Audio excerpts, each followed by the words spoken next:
empezar, vamos a ver los cambios que se dan en la vía urinaria durante el embarazo, las infecciones urinarias en el embarazo, cambios asociados a cálculos, algunos aspectos de glomerulonefritis, algunos aspectos de riñones poliquísticos, algunos aspectos de trasplante, sobre todo de aspecto práctico, qué hacer, cómo orientarnos en el diagnóstico y manejo, insuficiencia renal aguda y crónica en esta etapa y lesiones ureterales también en esta etapa.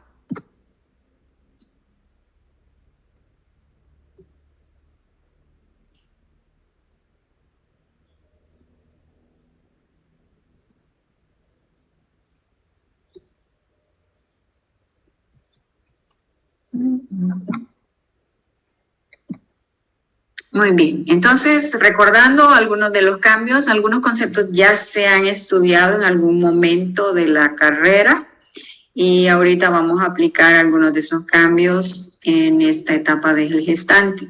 ¿Qué pasa? Cambios fisiológicos, vimos en quinto año, fisiología o cambios fisiológicos en el embarazo, los vamos a recordar.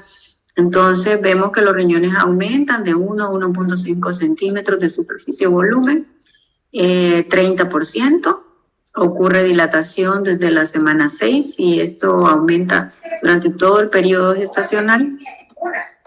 Desaparece 4 o 6 semanas del puerperio, es por eso que algunos de los manejos siguen durante el puerperio, ¿verdad? Porque la vía urinaria no se recupera inmediatamente que sale el bebé. Y este seguimiento pues puede ser dado por ultrasonido en el segundo trimestre. Si podemos observar aquí, podemos ver pues cómo estas cálices, ¿verdad? Guardan una forma como de campanita, ¿verdad? Y si comparamos este lado, ¿verdad? El lado derecho, que es el que se ve más afectado, podemos observar la dilatación. Esto desde un punto de vista fisiológico se va acentuando, como dicen, a medida que va avanzando el embarazo por la compresión que puede ejercer ese útero y si está muy lateralizado también hacia el lado derecho. Y en el lado izquierdo pues prácticamente podemos ver una vía urinaria normal, comparado con el derecho, porque aquí el sigmoide sirve un poco de colchón para la porción, ¿verdad? Retro de esta zona del uréter. Esta dilatación puede retener de 200 a 300 de ml de orina y sumado a lo que es la peristalsis de la progesterona, pues esto el enchecimiento dado por efecto de progesterona, esto puede aumentar esta estasis urinaria. Dentro de los exámenes de laboratorio que reportan pues cambios, podemos observar el examen general de orina, en donde podemos identificar datos que nos pueden orientar a una bacteriuria asintomática. Y ya cuando es pues sintomática hablamos de cistitis o de pielonefritis o de uretritis, ¿verdad? Y esto puede, así como prueba de laboratorio en el primer trimestre del embarazo o cuando se capte por primera vez esa paciente en el control, idealmente debería ser en el primer trimestre, pero no todas las pacientes llegan en el primer trimestre. Entonces, aquí el concepto es primera captación por ese embarazo, entonces hay que hacerle todo el perfil de examen, ¿verdad? Que haya pasado ya ese primer trimestre, porque estamos captando a esa señora, estamos conociendo si hay alguna alteración en sus pruebas diagnósticas. Esto es recomendable cuando estamos hablando de bacteriuria asintomática, ¿verdad? Y sobre todo cuando tenemos un conteo alterado de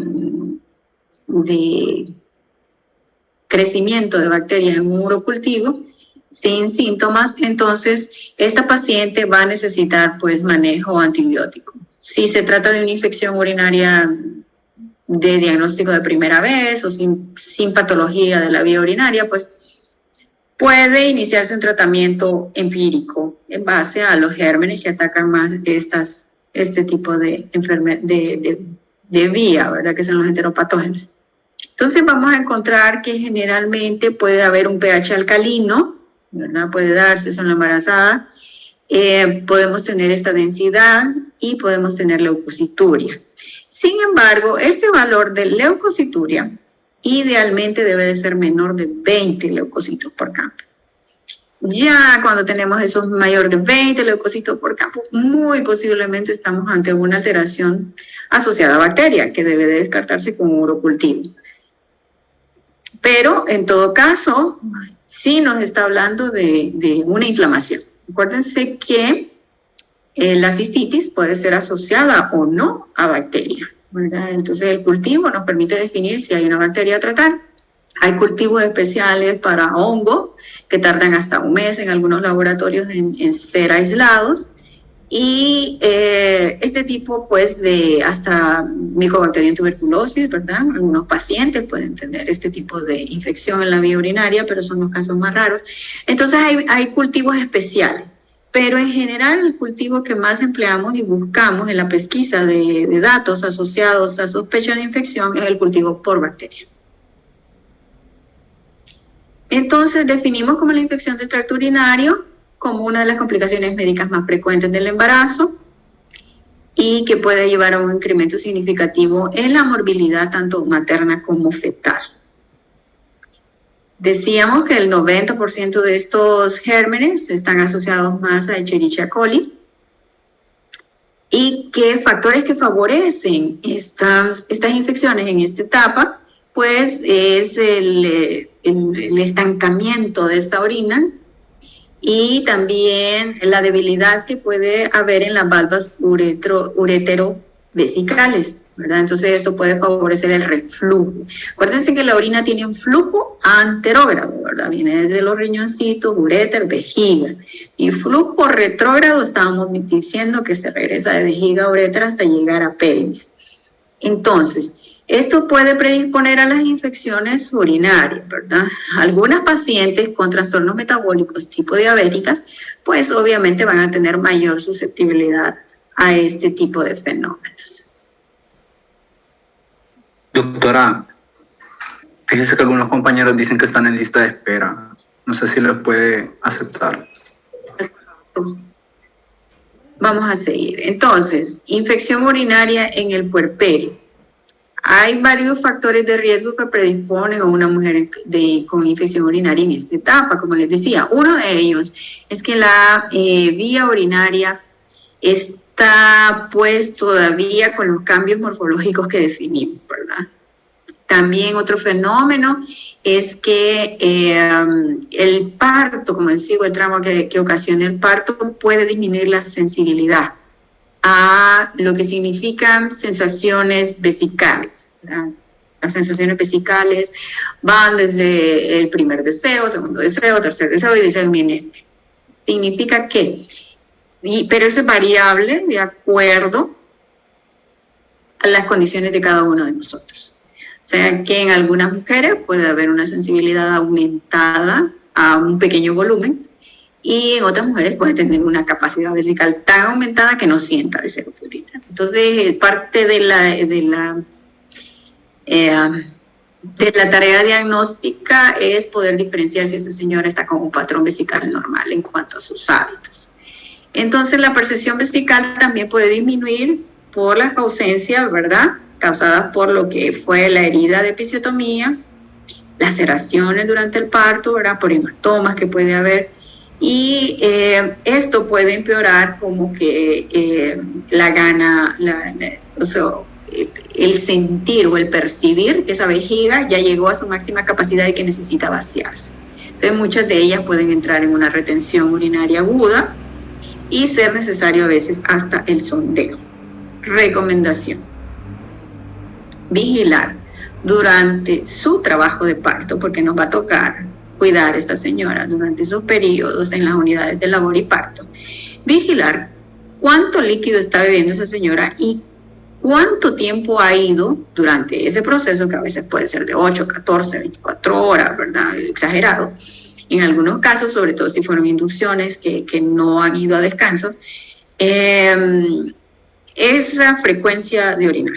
Se nos olvida que hay que orinar y hay que vaciar esa vejiga para mantener la compliance vesical, o sea, la adaptabilidad al volumen. Si yo tengo hábitos perezosos, en el sentido de que estoy acomodando el globo vesical a que no vacíe con la frecuencia que debería, entonces esa adaptabilidad se va haciendo mayor y mayor y muchas veces va perdiendo esa sensación. Entonces, algunos casos obedecen a este tipo de hábitos, otros obedecen a todos estos fenómenos asociados a los eventos del parto, que se unifican y hacen estas retenciones agudas, ¿verdad? Y favorecen también infecciones. Entonces, la bacteriuria asintomática reviste de importancia. Sabemos que al ser asintomática, ¿cuál es el peligro aquí? Que no me esté dando señales. Y si no me está dando señales, pueden estas bacterias ascender y hacerme una pielonefritis de forma silenciosa. O sea que una paciente puede debutar con una pielonefritis sin haber dado datos, ¿verdad? Por esta incubación en esa vejiga.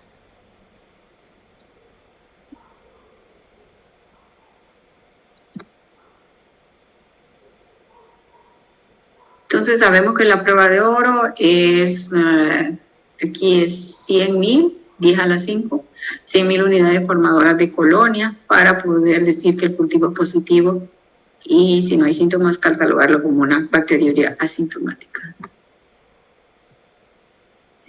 Dentro de esto, su obstetricia de Williams menciona este fármaco, ¿verdad? Entonces quisiera que lo borráramos de nuestra mente en esta forma de embarazo, porque generalmente no utilizamos, ¿verdad?, quinolonas en la etapa de embarazo y la infancia, por su alteración o su papel en lo que es ese cartílago de crecimiento. Entonces podemos utilizar, también quisiera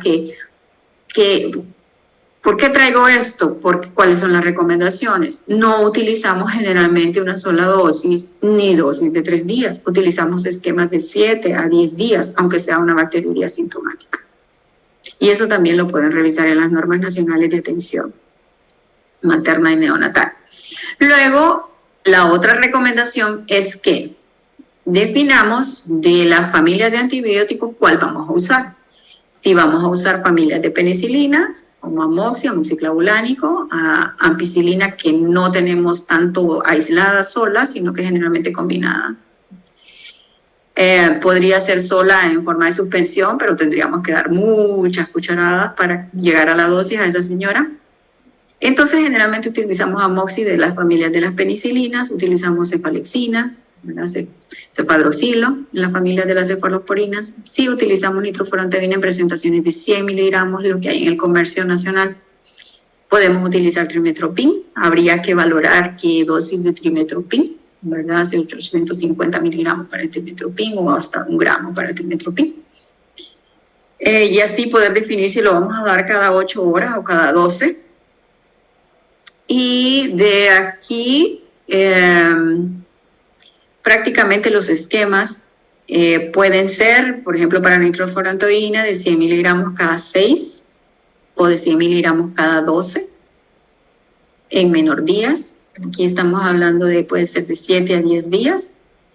Y cuando estamos hablando de nitrofurantoína o de una monodosis de cualquiera de los antibióticos que mencioné, monodosis hablo de 250 o 500 miligramos, de acuerdo si encontramos en el comercio dosis tan bajas como 250, que generalmente andan por los 400 o los 500 miligramos de acuerdo al fármaco. Entonces, para tratar como monoterapia o como profilaxis y mantener conteos bajos de bacterias en esa vía urinaria, ¿verdad? Entonces, eso se llama profilaxis antibiótica en estos casos particulares. Vamos a ver acá. Entonces, aquí tenemos si el urocultivo está negativo, hay que dar seguimiento prenatal, ¿verdad? Sobre todo si tenemos una vía urinaria alterada. Generalmente los seguimientos que hacemos son con examen general de orina, cuando captamos la paciente por primera vez. Si ese examen de orina está sugestivo de infección, habrá que hacerle un urocultivo. Si ese cultivo está negativo, pues a tratar de por lo menos tener 1 o 2 exámenes generales de orina en el resto del embarazo, ¿verdad? Que generalmente por cuestiones de costos lo hacemos en primera y segunda mitad del embarazo. Si en el tercer trimestre está positivo, ¿verdad? Ese cultivo, pues hay que darle tratamiento y seguimiento después también en el puerperio. Si de entrada ese cultivo salió positivo, pues hay que darle tratamiento, hay que hacer un cultivo control, generalmente lo recomendamos una semana después de tratamiento, y si está positivo, pues dar ese tratamiento nuevamente y reconsiderar, ¿verdad?, las condiciones o factores predisponentes y valorar hasta profilaxis antibiótica. ¿Cuáles pueden ser los factores predisponentes? Una diabetes de difícil control, una enfermedad autoinmune de difícil manejo, cálculos, una monorrea, situaciones así, ¿verdad? Que uno pues desea tener las condiciones óptimas para que ese proceso infeccioso no esté alterando la inmunidad propia que se esté dando en el crecimiento de ese feto. Entonces vamos a lo que es cistitis y uretritis. Se conocen estas como infecciones urinarias bajas. Entonces aquí prácticamente vamos a tener factores como disuria, urgencia, aumento de frecuencias de orinar, puede haber una orina turbia o piúrica propiamente, y las bacterias en orina. Incluso puede haber una cistitis hemorrágica, ¿verdad?, por un proceso infeccioso por bacterias. Entonces, estos son algunos de los elementos. La recomendación aquí sería, desde el punto de vista práctico, describan en el interrogatorio, cuando están en ese proceso de captura de información, qué significan algunos conceptos culturales. Por ejemplo, mal de orín, ¿verdad? Por ejemplo, orinadera, y lo traduzco. Por ejemplo, mal de orín en un paciente puede ser tenesmo vesical, mal de orín en otro paciente no puede ser tenesmo, sino que disuria. Entonces, orinadera en un paciente es incontinencia urinaria y en otro paciente significa aumento de frecuencia. Entonces, sí hay que traducir al lenguaje técnico qué significa esos síntomas, ¿verdad? Porque si lo dejamos en un aspecto subjetivo, o sea, qué es lo que para mí estoy sintiendo mal de orín, estoy sintiendo hasta dolor en las verijas, dicen algunos pacientes, entonces traducir ese concepto a lenguaje técnico para poder hacer el síndrome de esa enfermedad, ¿verdad? Pielonefritis aguda.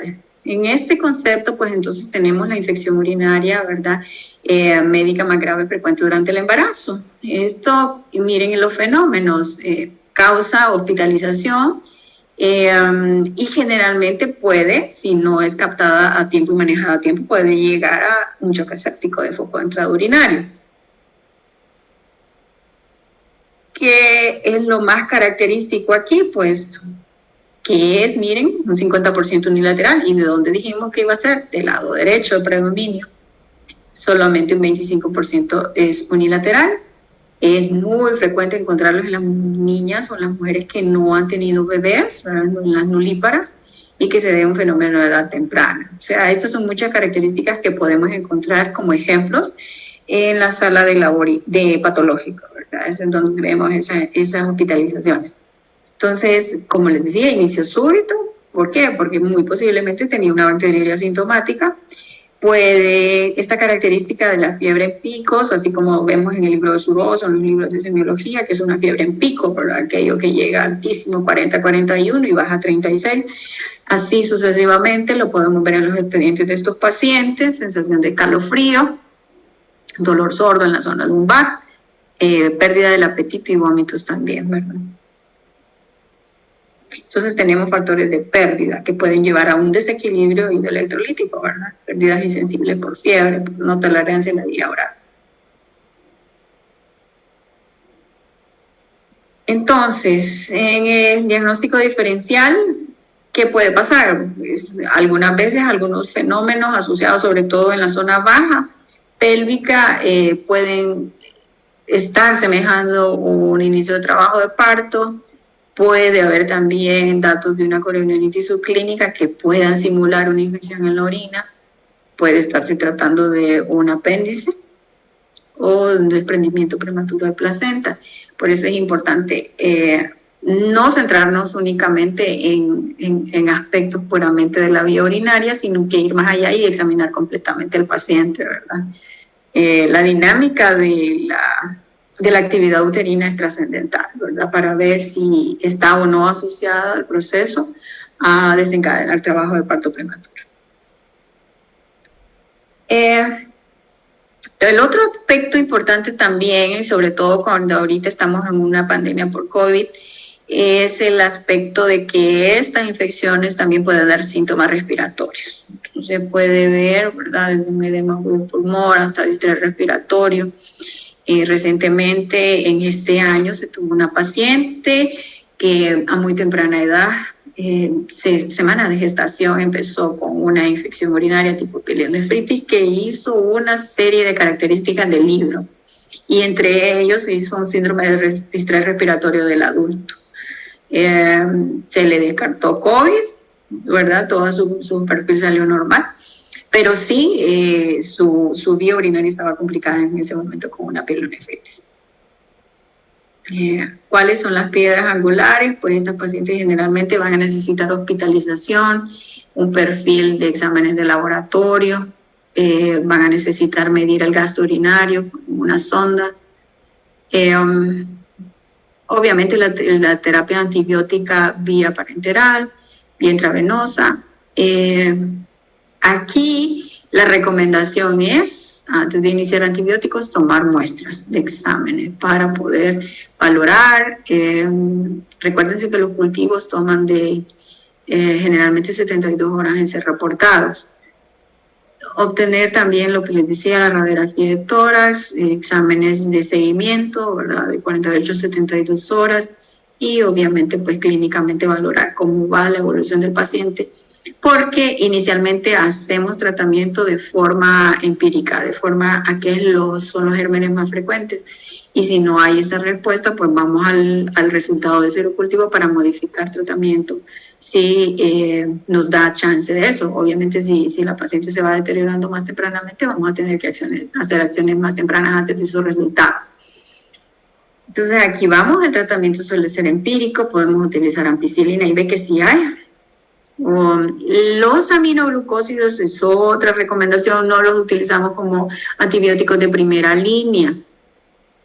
¿Qué decir aquí? Generalmente los aminoglucósidos tipo amicacina, gentamicina, son antibióticos que los dejamos exclusivamente en aquellas situaciones donde hay alergia a los antibióticos de uso más frecuente en estos diagnósticos, ¿verdad?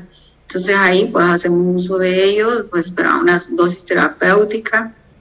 Y las cefalosporinas de tercera generación también son de primera línea cuando estamos hablando de pielonefritis, ¿verdad? Entonces aquí vigilamos sobre todo cuando estamos usando aminoglucósidos, la creatinina sérica, el gasto urinario, ¿verdad? Y generalmente estos pueden iniciarse por 72 horas por vía intravenosa y hacer el traslape a una vía oral cuando estamos teniendo ya 72 horas o mejoría del cuadro clínico. Aquí podemos utilizar, sobre todo cuando hemos tenido infecciones urinarias complicadas, un estrés respiratorio, una sepsis de foco urinario, y hay otros factores asociados en esa vía urinaria que nos sospechen que la evolución no va a ser, o puede ser una evolución rápida, entonces hacemos uso pues de la monodosis de los fármacos de forma profiláctica. Los cálculos en el embarazo son otra complicación. Generalmente son diagnósticos coincidentes con el embarazo. Sí, el embarazo tiene algunos factores que pueden aumentar el sedimento en las mujeres que tienen esa predisposición. Y son pues un dolor abdominal agudo al que hay que hacerle diagnóstico diferencial con otros diagnósticos, ¿verdad? Entonces se caracteriza por dolor. Esa es la razón más más importante que lleva a la paciente eso. Y puede acompañarse de hematuria macroscópica. Entonces vemos en ese flujo de síntomas el dolor abdominal, ¿verdad? Muy característico que siga un trayecto ureteral. Dolor en flanco, ¿verdad? Puede haber náuseas, vómitos, y puede haber hematuria y puede haber anuria, ¿verdad? Sobre todo si están bajando cálculos de forma bilateral y que se claven, como dicen en la vía urinaria. Entonces ahí podría entrar un paciente en anuria, o si se tratase de un paciente monorrenal, ¿verdad? Que esté un cálculo detenido en algún punto de la vía. Puede asociarse esto pues también a trabajo de parto pretérmino, desprendimiento, preeclampsia, pero generalmente es un dolor abdominal típico, tipo cólico.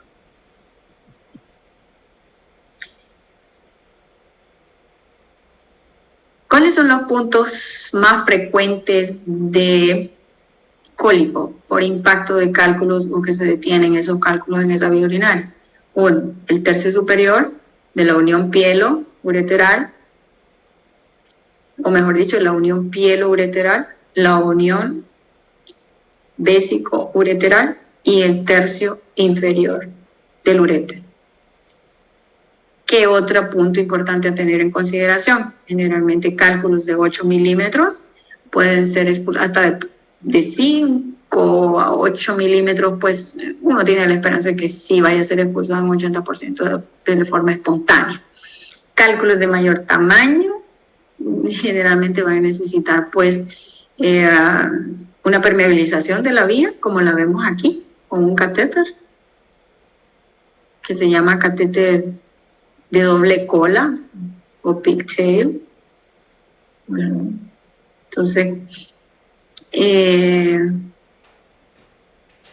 y estos factores que van a ayudar a que esos cálculos puedan movilizarse y salir dependen mucho de la hidratación. Necesitamos hidratar de manera adecuada a ese paciente para que ese cálculo fluya. Necesitamos tranquilizar a esa señora con analgésicos y necesitamos prevenir una infección urinaria seria por la superficie cruenta que puede arrastrar la presencia de un cuerpo extraño como esa piedra. Entonces, estos catéteres son conocidos también como doble J. Y hay otros catéteres, ¿verdad?, que se permeabiliza la pelvis y entonces a eso se le llama nefrostomía, o sea, se le crea una comunicación de esa pelvis a través de un catéter hacia la vía cutánea, ¿verdad?, en la espalda. Y en otros casos, pues también se le puede hacer una exploración de esa vía por medio endoscópico, a lo que se le conoce como ureteroscopía. Entrar por uretra, vejiga y llegar hasta la pelvis. Pero obviamente eso se hace bajo sedación. ¿Y qué significa la sedación? Pues un riesgo de parto pretérmino. Entonces todos estos procedimientos ya de forma invasiva van a necesitar un consentimiento informado.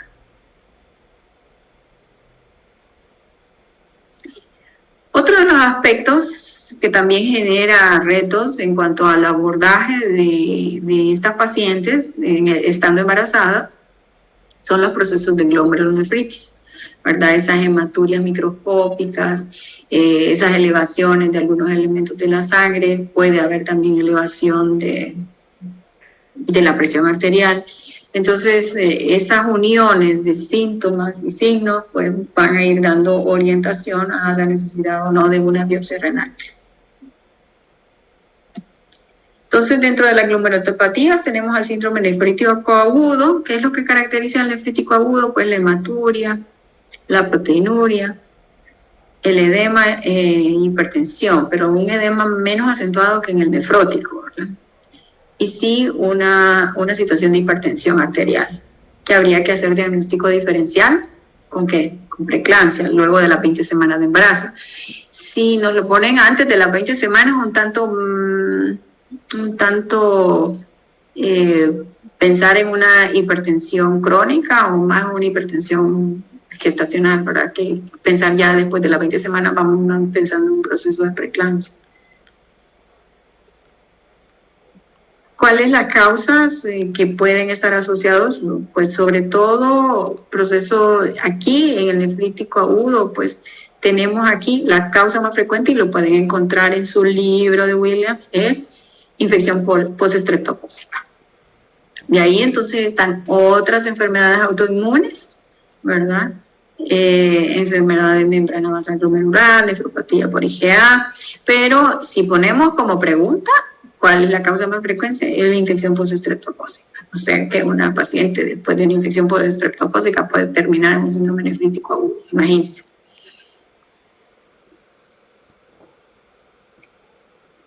Algunos elementos pues son de estudio cuando estamos viendo este tipo de enfermedades que pueden pues ser tan destructivas que pueden llevar a una etapa terminal de forma temprana, pero sobre todo asociada a procesos, ¿verdad?, progresivos. Entonces, en el síndrome nefrótico, por el contrario, también podemos tener proteinuria.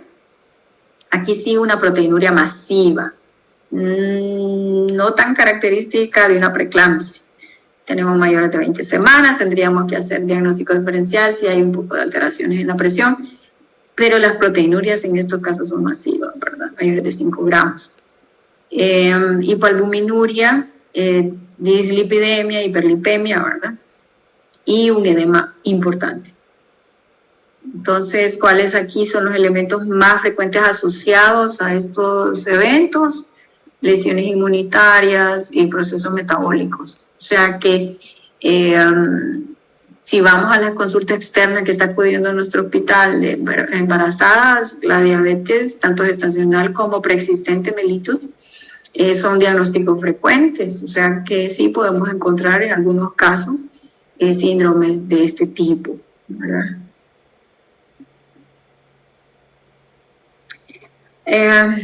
Algunos eventos congénitos, ¿verdad? Entonces, son la enfermedad de riñones poliquísticos.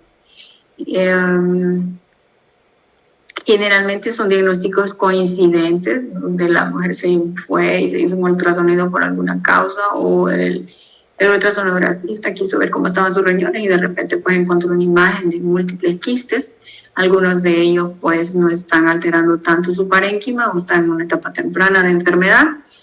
Y pues en algunos de otros ya son enfermedades conocidas por la paciente al momento del embarazo, pueden o no estar asociadas a eventos de dolor, ¿verdad?, en el área, y puede que a veces exista hipertensión y azotemia, pero eso va a depender de la etapa en la que esté de la enfermedad, ¿verdad? Si son enfermedades que han alterado ya y consumido bastante del parénquima renal, de acuerdo al tamaño de sus quistes, pues obviamente vamos a tener un pronóstico más reservado que algo más incipiente. Y otro de los hallazgos coincidentes es también que se encuentren quistes en el hígado, ¿verdad? Se origina a través de lo que es un origen de un gen autosómico dominante y hay algunas otras alteraciones. Embarazo después de trasplante renal. Esto pues en la etapa, en la era de trasplante quizás sea un fenómeno donde podamos observarlo en países desarrollados como una más alta frecuencia que en los nuestros.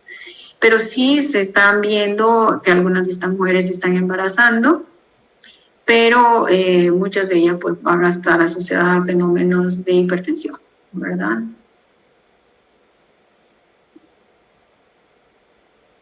Entonces aquí, ¿qué ocurre?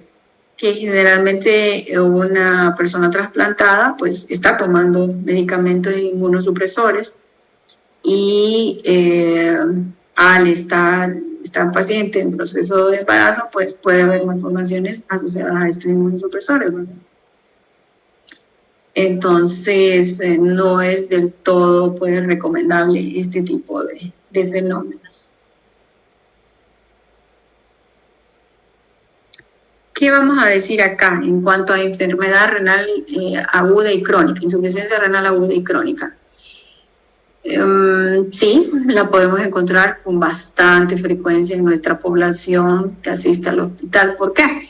Porque en algunos eventos, sobre todo, sabemos que la primera causa de muerte puede ser una hemorragia por parto. Y una de las primeras órganos de choque al haber esta pérdida de volumen es el riñón.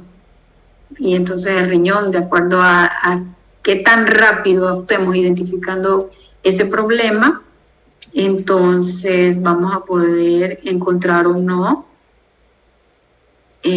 algo que se recupere o algo que evolucione a una necrosis cortical permanente y termine en una diálisis, ¿verdad? Que es la insuficiencia renal crónica.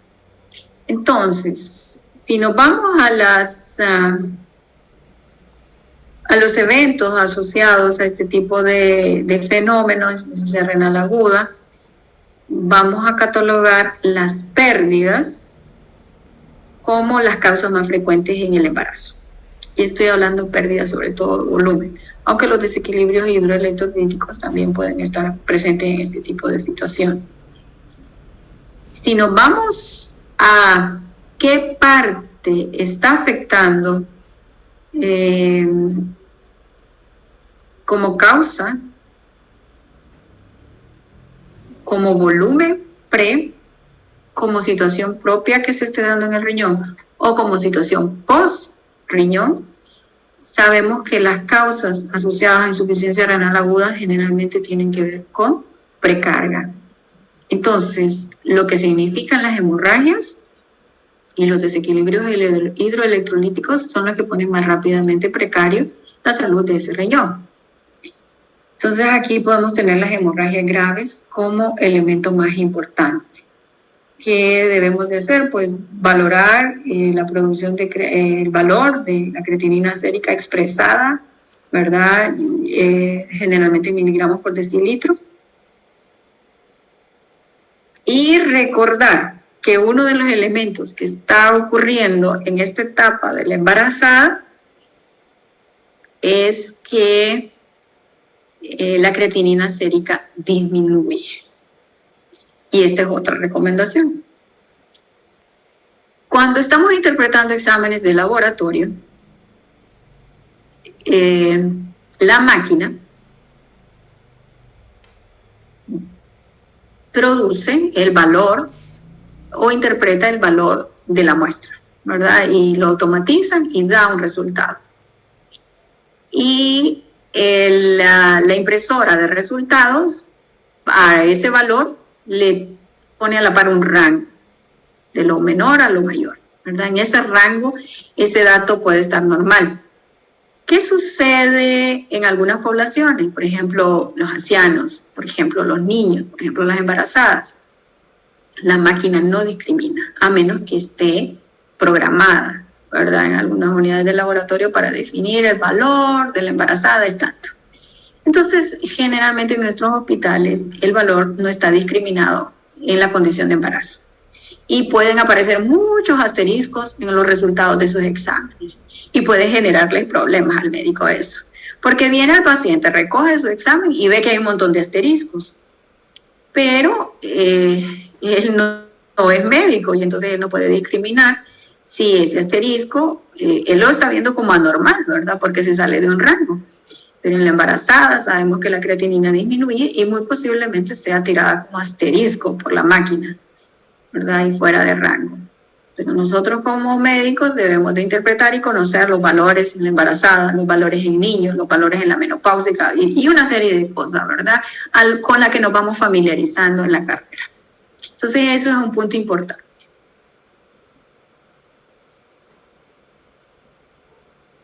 Este está expresado en micromoles. Si es en miligramos por decilitro, llegaría hasta 0.8, ¿verdad? Y aquí podemos ver que la filtración glomerular está aumentada. La proteinuria en orina de 24 horas tiene un máximo de 300 miligramos, ¿verdad? y algunos de los valores para bicarbonato.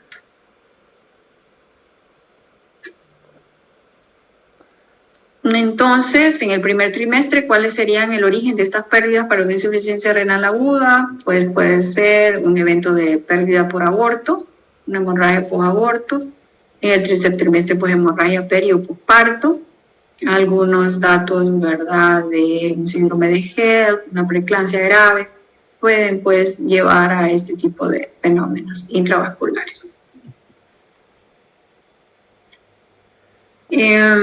Hay varias formas de interpretar, y esto no lo voy a dejar como que este es un ABC, no, sino que hay que valorar, identificando la causa, corregirlo, ¿verdad? Pues si tuvo una pérdida de volumen importante, pues hay que corregirlo, que buscamos sangre, o qué factor está perdiendo ese paciente y por qué se lo tengo que dar. Entonces, de acuerdo a eso. Esto es otro punto importante, miren, generalmente nos damos trimetoprim en el primer trimestre y en el tercer trimestre. Y la nitrofurantoína también, ¿verdad? Entonces hay algunos de estos fenómenos o fármacos que están asociados, pues, que puede haber una hemólisis en el recién nacido. Entonces, si la estamos utilizando en el embarazo, pues tratamos que al final, cerca ya de 37 semanas, en tercer trimestre, pues no, ¿verdad? Suspenderlas. Y cambiarlas a un fármaco de tipo ampicilina, penicilina o cefalosporina. Otro fenómeno aquí importante es medir la producción de orina. Entonces, si estamos ante un fallo renal, como conocemos por sus siglas en inglés, ¿verdad? Akin, necesitamos ver cómo está esa producción de creatinina y también ver cómo está ese volumen urinario, ¿verdad?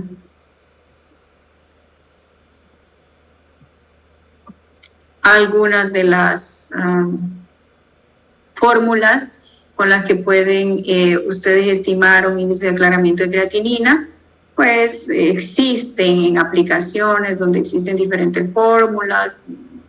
Podemos encontrar aplicaciones de diferente gusto y especialidad, pero generalmente, pues si el laboratorio no nos está dando el estimado, pues habría que buscar la fórmula y calcular.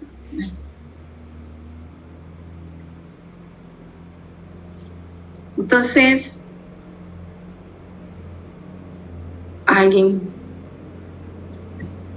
está entrando a la clase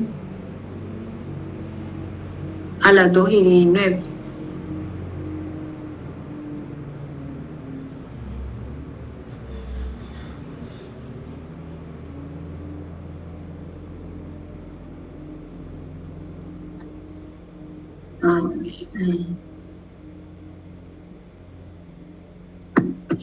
Entonces, ¿qué es lo que recomienda? Bueno, además de que sigamos otros elementos laboratoriales, y valorar cómo están la presencia o no de enfermedades sistémicas asociadas, y obviamente este es un manejo multidisciplinario. Si no tenemos nefrólogo en la institución donde estemos, pues va a ser el internista quien nos apoye. Muchas veces, sobre todo si esto está asociado a cálculos, vamos a necesitar de urólogo, vamos a necesitar del obstetra, si hay obstetra y materno fetal, pues en conjunto, ¿verdad? Y también del neonatólogo, porque siempre que hay casos se comparten con todo el equipo para manejo multidisciplinario. Entonces no somos elementos aislados. Esto, entre más temprano se haga el diagnóstico, va a ser de una mejor forma abordado y ese riñón no va a quedar tan lábil. En la enfermedad renal crónica, pues ya tenemos eventos que ya son irreversibles y entonces esta señora pues va a tener consecuencias obstétricas que pueden ir desde trastornos de toxemia, tipo preeclampsia, puede haber prematuridad, puede haber pérdida, ¿verdad?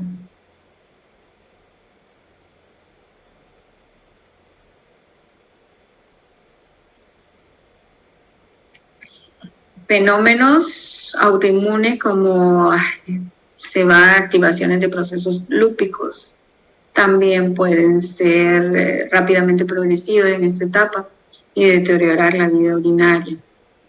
Aquí quiero que veamos esto.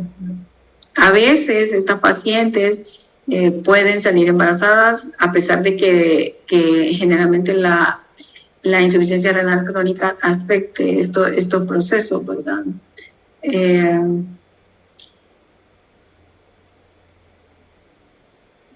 No es un fenómeno pues, que se vea con frecuencia en la práctica clínica y tampoco es aconsejable, ¿no?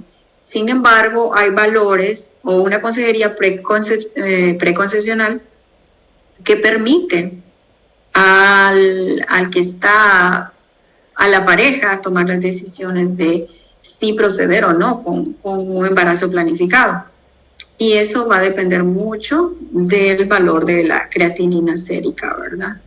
Entonces, generalmente creatininas de 1.5, pues son consideradas de un pronóstico obstétrico bueno, ¿verdad?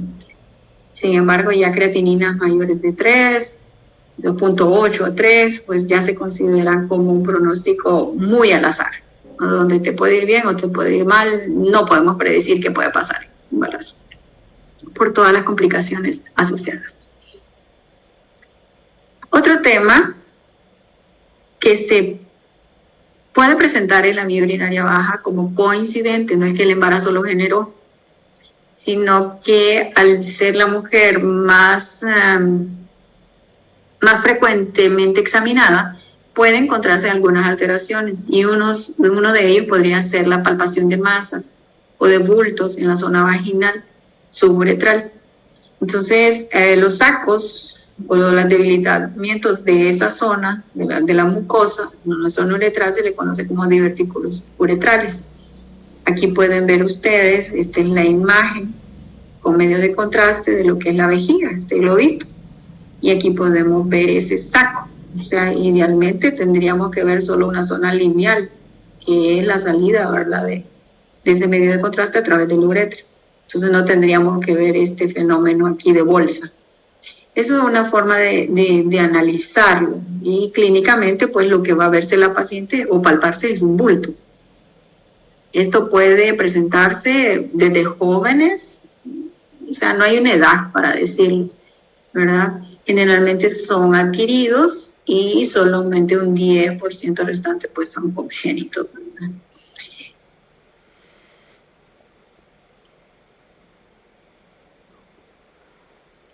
Tanto su diagnóstico como tratamientos son quirúrgicos,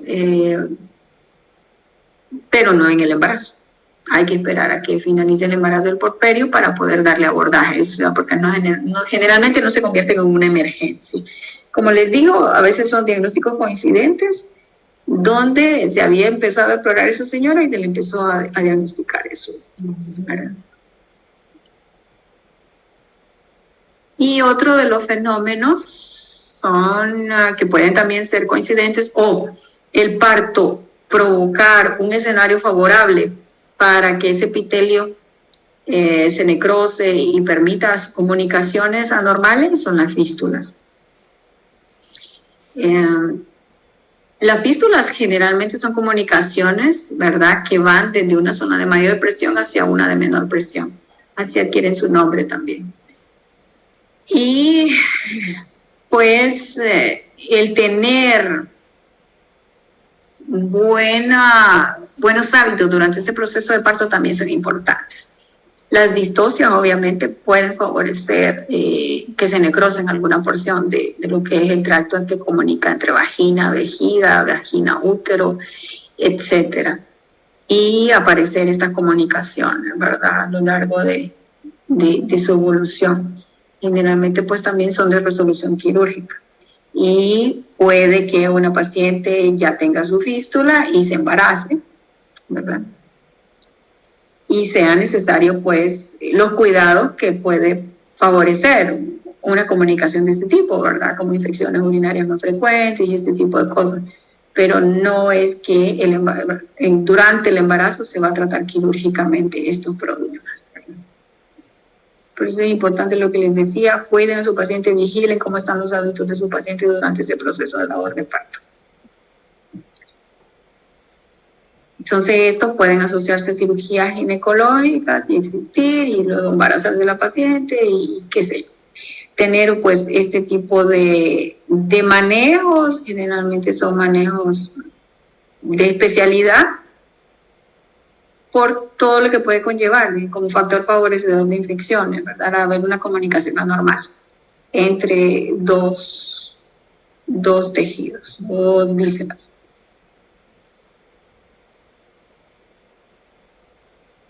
Perfecto.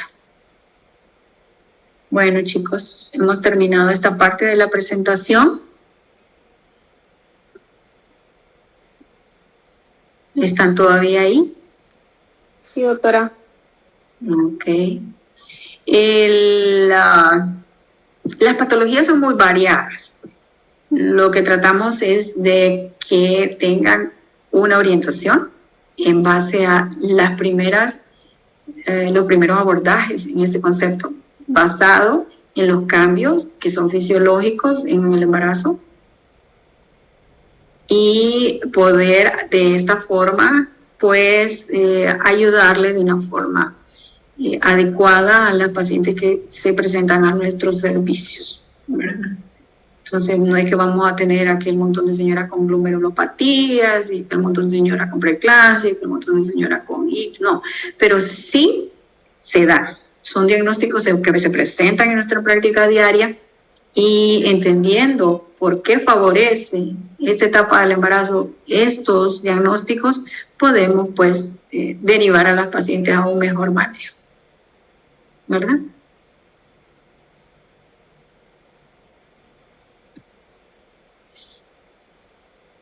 Bueno, si no hay preguntas, nos estaríamos viendo en la próxima clase que compartimos. Doctora, tengo una pregunta. Ajá. Respecto al uso de nitrofurantoína, mencionó que no se usaba en el tercer trimestre, ¿cierto?